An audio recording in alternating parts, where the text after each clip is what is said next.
Hello, everyone, and welcome to another episode of the Systeme podcast with me, Natasha Pinto. Join us as we discuss all things digital marketing and entrepreneurship. Online business owners take us on their journey, how they went from zero to launch. If you're starting your journey with us on Systeme, you've already taken a pretty smart first step. So joining me today is Devan Corke. He's an athlete, evidence-based coach, online fitness trainer, YouTuber, entrepreneur, and the owner of Corke Athletics. Hi, Dev. How's it going, Nate? How are you doing? Good, thanks. And you? Good. Okay, fantastic. Now, I'm sure our audience would be very interested to know in your history. So how did you get started in this industry? What pointed you in this direction? So I've always been very interested in sports and in, being more active and being outside rather than studying and being more academic. So, I always thrive more in sports at school instead of actual studying. And in about grade 10, I went through a whole lot of tough things at home and I needed to find an escape, and training was that. So, and that was actually 10 years ago. That was in grade 10, yeah. So that's when I decided I wanted to be a bodybuilder.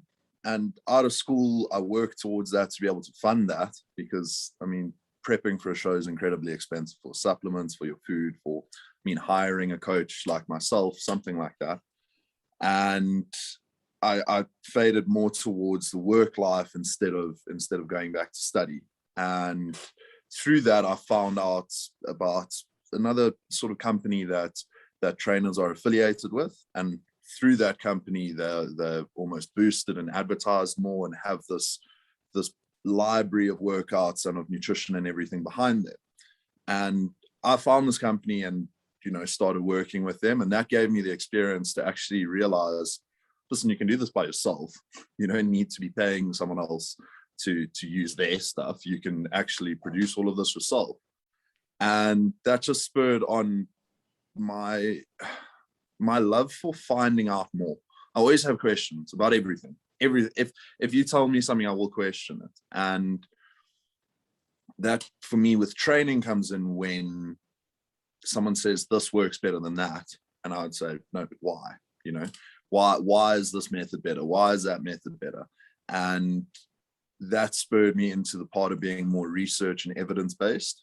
And through that, it's just picked up and grown and grown and grown. And I'm able to now sit at a comfortable level and I'll go back to my studies where I'm studying a BCom law and be able to compete on a comfortable level and be able to do all of that. Okay, so where did you get the idea for your particular niche? So quite often you are coaching bodybuilders. Why did you decide on that? So my passion in life is bodybuilding, and I want to be a professional and I want to compete at the Mr. Olympia one day. And I needed to find something that didn't feel like work to me. So a lot of the time, I coach a lot of bodybuilders who prep and compete.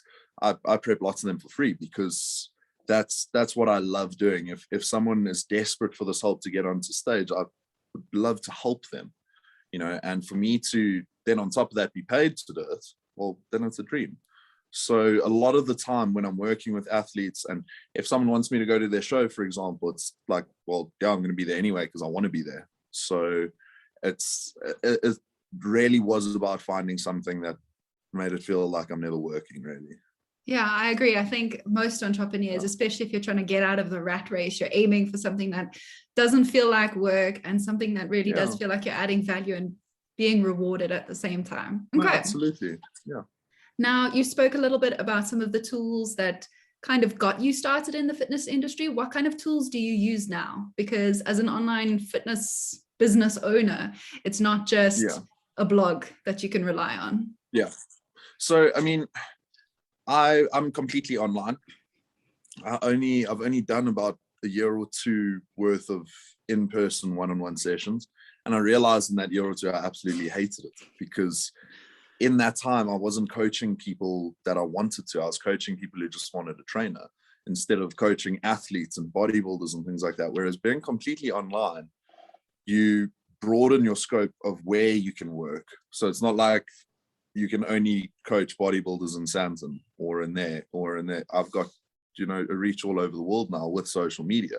So focusing on the online aspects of it, I use a training app where it acts as a portal between the client and I, where what they see, I see on my side, and it's where you can track your body weight, you can track progress photos, and you can compare them there. All my meal plans are uploaded to there, training plans are uploaded and scheduled through a calendar there. Everything is logged. So, I mean, for example, my coach uses the same platform, and I can see what my body weight was 2.5 years ago to the day, because it's all logged and it's all on the bar graph, and it all puts everything in perspective, really. So that just enhances that online experience and sets me apart from the usual person who just, sends an Excel spreadsheet that has bench press 3 sets of 10, or, an Excel spreadsheet diet where it's the same thing that 4 or 5 other people have gotten. Everything is customized to your experience, and the app allows that, because it's almost as if you have your trainer in your pocket the whole time. And I mean, apart from that, it really is simple, because I do most, if not all, of my marketing on Instagram.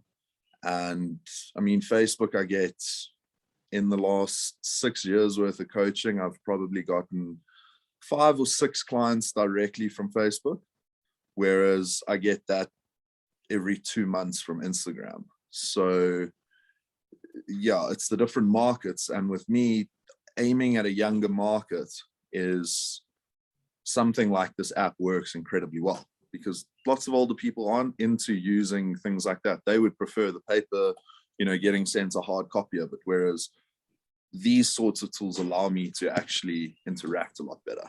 Well, yeah, they do say that currently millennials use 75% more online fitness programs than pretty much anyone else. Yeah. Hectic. Yeah, it is wild.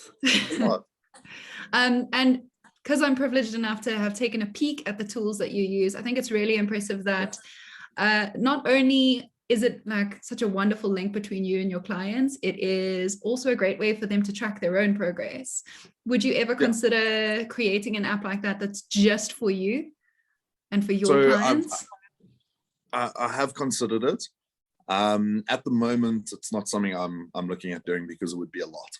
It would be, developing the framework that there is in the app is a hell of a lot. And I rent it from a company called Trainerize, and it's a Canadian-based company, and you basically just pay them hosting rights, which works out to about, I think it's $100 a month. So it's really inexpensive to be able to. I mean, I've got 38 clients loaded on the app now. So I think up to 50 clients is a certain price, and up and up and up.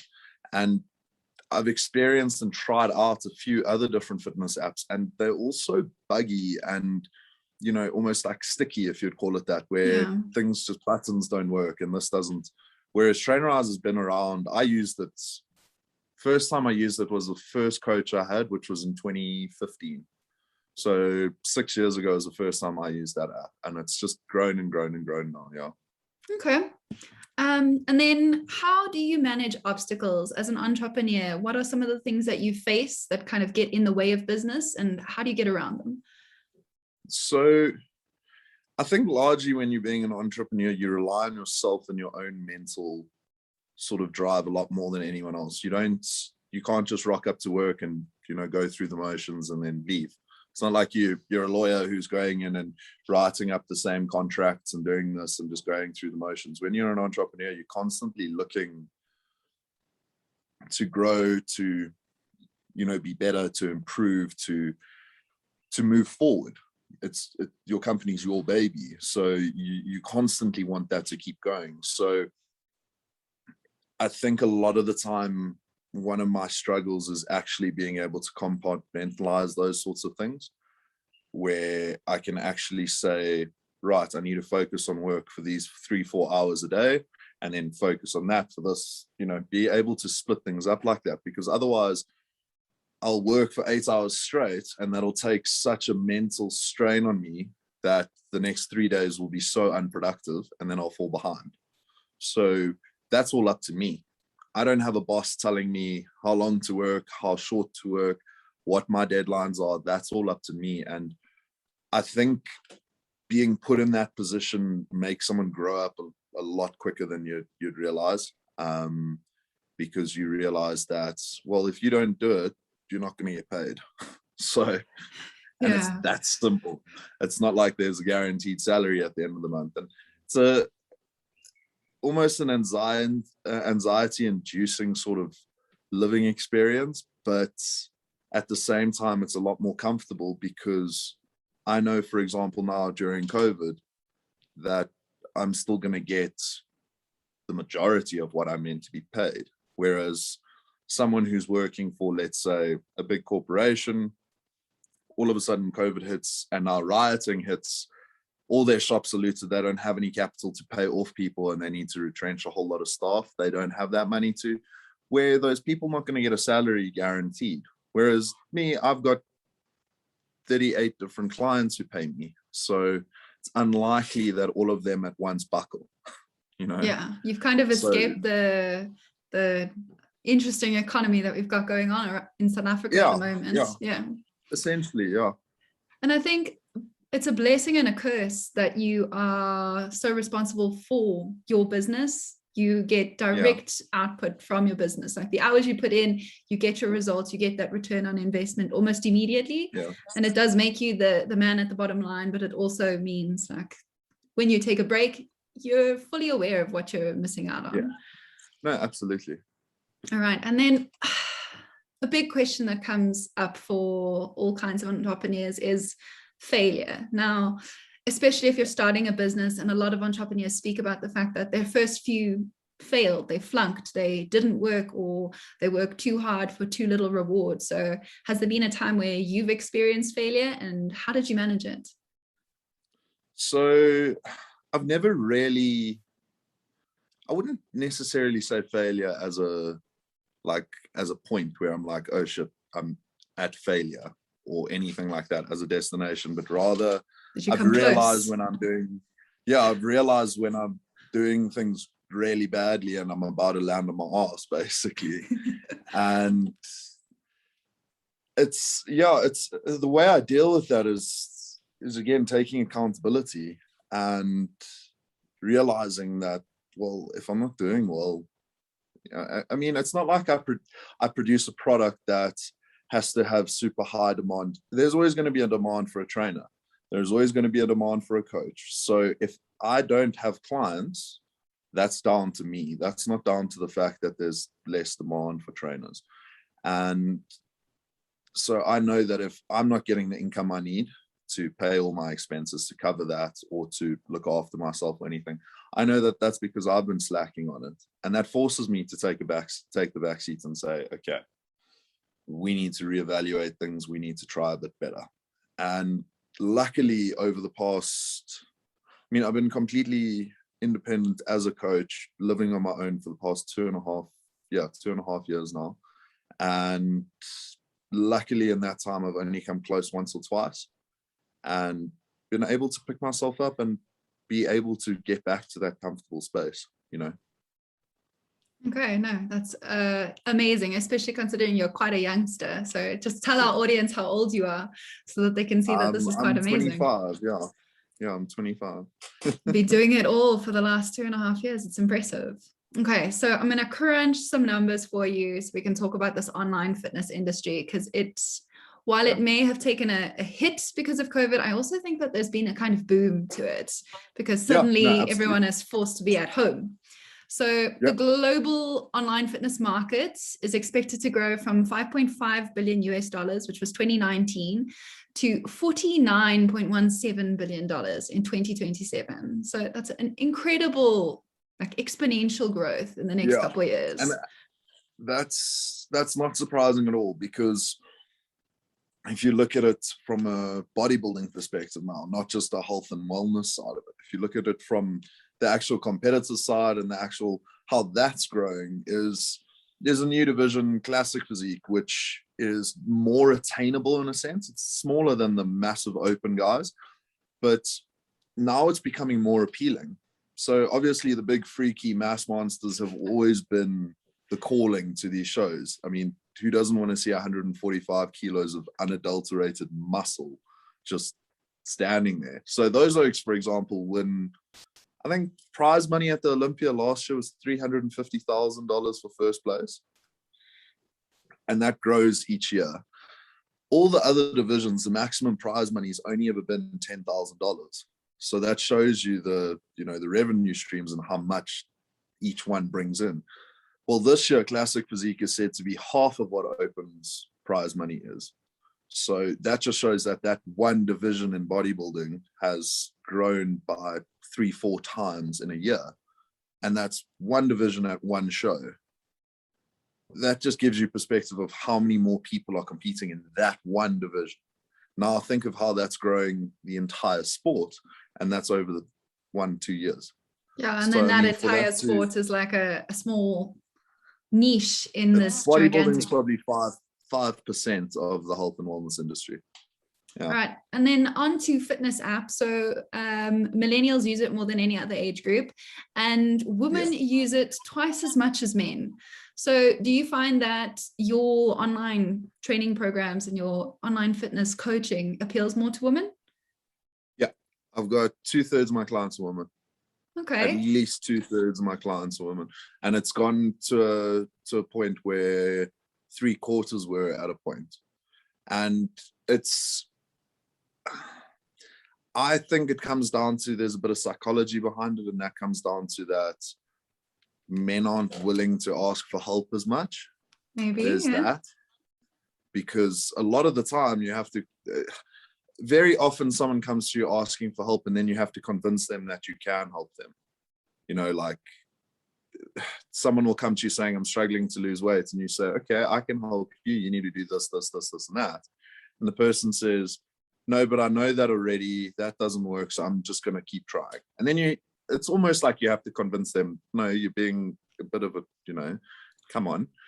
And that happens more so with guys, where they'll just bluntly say, no, leave me alone, I'm doing my own stuff. And then they'll go tell everyone how to do the wrong thing in the corner over there. So I think it comes down to that as one part of it. Another part of it is that women catch on to trends a lot quicker, I think, especially technological ones that involve almost a community feeling. I feel like girls are always wanting to have groups of friends instead of just, one single thing compared to guys. Whereas with an app, you're able to connect to so many more people. On my app, there are ways that I can group certain people. So some of my athletes who are competing, they're all on similar programs, and they can compare with other people and things like that. So they can almost feel like, cool, we're all struggling together, we're all getting through this together, sort of thing. And I feel like women like that more than men do. I don't know. What would you feel about that? I think to an extent, yeah, women kind of prefer that community aspect. We're more likely to join group classes, and we feel more comfortable in numbers. So I understand that completely. And then this community aspect, I think, is a really interesting one, because obviously your industry would have been impacted by COVID. So how did you... Another point, just another point with that, with being comfortable, that actually makes a good point. Because it's not in person, I feel like it can be a lot more, almost a safer environment for a woman, because she doesn't have to rely on having a one-on-one trainer in person there who she might not know from a stick. So there's that as well. That's also a benefit. Yeah, anyway, definitely. The joke. So as I was saying, obviously your industry, the fitness industry, was impacted by COVID. So you said that you weren't too badly impacted, but what did you find change? What struggles did you have to deal with? So the biggest struggle was largely creativity, really. And that came down to having to be more creative with developing plans that I'm not used to doing, because I don't like creating body weight plans. I don't see huge benefit if you're able to lift heavy weights. So it's not something I focused on before. So having to delve into the research there of what's most effective, of seeing all the different aspects of how to make it the most beneficial with the limited resources we had, firstly. Secondly was dealing with motivating myself on top of motivating clients and athletes. Is I don't rely on motivation a lot of the time. I rely on my discipline and my routine of just, that's what I do every day is we get up and we do this. And when it comes to lockdown and when it came to that, all of that was thrown out the window. So I was no longer in that routine, and I lost all discipline. And I mean, I think there were 2 months in lockdown last year that I didn't touch a weight. So having to still motivate clients and saying, no, stop being lazy, do your training, stick to your plan, stick to your diet is kind of difficult when that's the last thing I wanted to do. And yeah, basically the mental side of it more than clients didn't dip too much, because luckily my clients are understanding. They know that they can't just drop their coach, and I'm understanding. So if anyone sort of had an issue, we spoke it out and we worked it out. I didn't leave anything on bad terms with anyone. And so my client retention was high, and it just carried me through. It was all the mental things and actually trying to get through things myself, more so than getting the business through it. Yeah. Definitely. And then like as an online business owner, you spend a lot of time attached to a screen and forcing yourself to get up and get active and move around, especially when your space to move around is a tiny little apartment or flat. It can be really difficult. Yeah. Okay. And now we're going to talk about how your business is doing at the moment. So what is happening that is new? You've got a new offer. Yeah. So how I offered my coaching was just one standard package where it would be, 1,500 Rand per month. And there you go, you get me as your coach. But a lot of the time, there's certain people who need more attention than others. So then I split it into two, where if you were prepping for a show, it would be 2,500 a month, because the competitive athlete takes a lot more time to work with and is a lot more hands-on. And that started to work for a while. But there's the discrepancy with other clients, where some clients would require attention every day, whereas others would be once a week, once a month. And that threw me off. So it's almost like having two clients pay you the same monthly fee, but you're doing double the work for one and half for the other. It doesn't make sense to me. So then I decided, right, we're going to go for 4 packages, where I offer just training now, then just the nutrition package, where I'll focus on, say, the training one, I'll build a training plan specifically for you. And then the nutritional one, I'll work with you week to week on what you're eating and set up your calories and macronutrients like that. And then I have my standard online coaching, which is 1,500 Rand a month. And that includes use of the app, includes your training, nutrition, everything we spoke about earlier. And then 2,500 is for the premium, where that's where you get daily support, and you get a weekly Zoom call, you get daily support, daily messaging. It's very hands-on. So it's almost as if I've just pushed that into the contest prep bracket and made that one sort of thing. But that allows me to really be able to focus on just doing one group in the mornings, afternoons, evenings, for example. Yeah. I think that's a really clever way to kind of free up your time so that you're not stretched too thin. All right. Yeah. And then what does the future look like for Dev Corke Athletics? What are some of your short-term, medium-term, and long-term goals? So there's still quite a few shows left this year. So I have 12 athletes still competing, 12 or 13 athletes competing before December. So I want at least 3 gold medals. I know I can get 3 gold medals and 3 overall trophies. So I want that. For myself, I'm competing in 12 weeks' time, and I want to win SA Champs. So it's been 10 years since I started training. I think that's enough time to have developed something to win SA Champs. But otherwise, in terms of the company, is I wanted to be able to sustain my bodybuilding lifestyle. Is I didn't set out starting it to be hugely, having huge profits or bringing in millions or anything like that. That's not why I set out. I set out to find something to allow me to do bodybuilding and to allow me to live the way I want to, which is like I'm a pro athlete. I mean, I wake up when I want to and I go to bed when I want to. What else do you want? And, you know, that's what I set out to do. So if it can continue to sustain that, and if it can continue to push me into a slightly better standard of living, then brilliant. But it's not as if I'm going to stretch myself so thin that I'm working, 20 hours a day and I can't do bodybuilding. Yeah. I'll work as hard as that allows me to work. Yeah. Okay. And do you have any plans for international expansion? Because I know that you are literally not chained to a country. So are you planning to? So I do. At the moment, I've got 5 international clients, and they're all UK sort of area. So there's, Netherlands, I've got 2 people, and then the rest are in England. And the only difficulty I find there is time zone difficulty. Otherwise, it's just word of mouth now. Is because I use Instagram for all my marketing. I just haven't targeted overseas. But like you said, I've got access worldwide. So being able to branch into that market would work. And it is something I'm considering this year.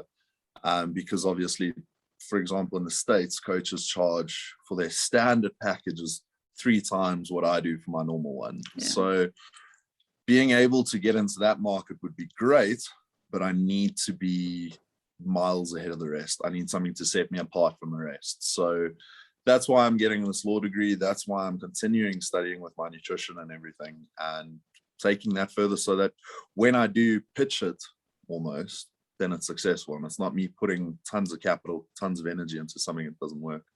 Okay, so you're laying the groundwork, I think. Basically, making a calculated risk. Okay, so in closing, some silly questions, or some short ones anyway.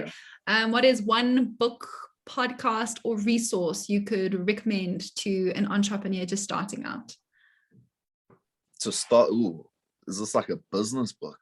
Could be a business book. It could be a podcast that you listened to that motivated you.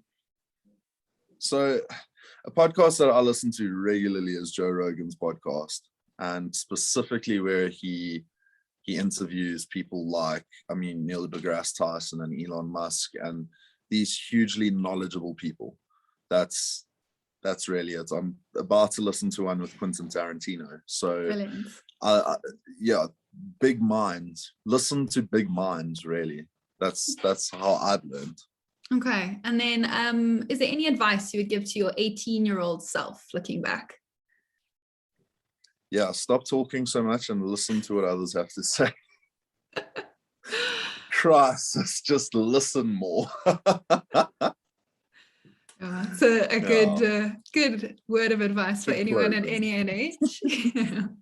And then what's your favorite muscle group to train?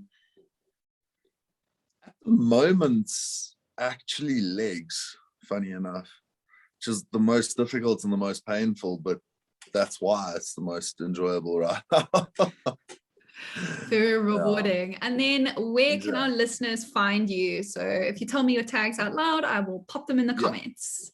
So I'm on Instagram, which is @Dev Corke, no spaces, no capitals, and then Facebook is Corke Athletics, and that's it. Yeah, I'm busy with my website at the moment. Awesome. All right. So Dev, thank you so much for joining me and giving me your time. And thanks to our listeners today. If you're watching us on YouTube, hit that 5-star rating and subscribe to the channel. If you're listening to us on a podcasting app, subscribe to the Systeme podcast so you never miss an episode. Systeme is a digital marketing software platform packed with all the tools you need to grow your business. Thanks, Dev.